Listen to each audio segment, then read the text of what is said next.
Hi guys, this is Dr. Harsha Bharadwaj. I am a pediatric resident. Yesterday we discussed about the care of newborn baby born to a COVID positive mother. If you haven't seen that, the link is down below in the description. You can go ahead and see that. Today we'll be discussing about neonatal COVID infections. COVID infection in the newborn is a very rare phenomenon, but in this second wave, with such a very high caseload, the newborns being infected is also increasing. If the mother is COVID positive, there is about a 2.5% chance that the baby getting the COVID infection. The COVID infection in the babies can be of three types. One is the early infection where the baby gets infected within the first 2 to 7 days of birth. Here, mostly the transmission is either during the delivery or immediately after. In these newborns, 20% have no symptoms.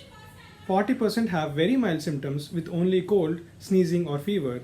Then the rest of the 40% have severe disease with breathing difficulty, seizures, drowsiness, and these will be requiring NICU admission.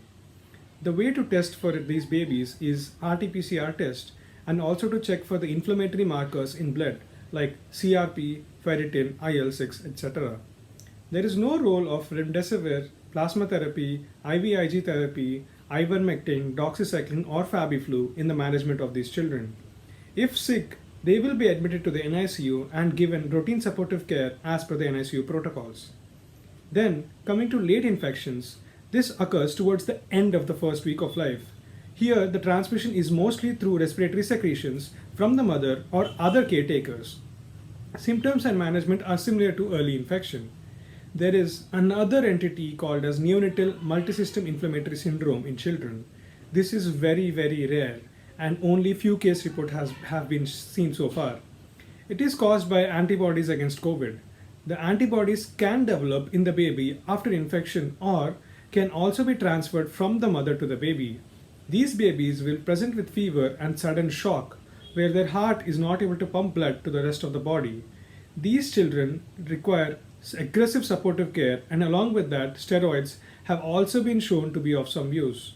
The main takeaway from this is that there is no specific treatment as such for neonatal COVID yet, and drugs like remdesivir, Fabiflu, ivermectin should not be used.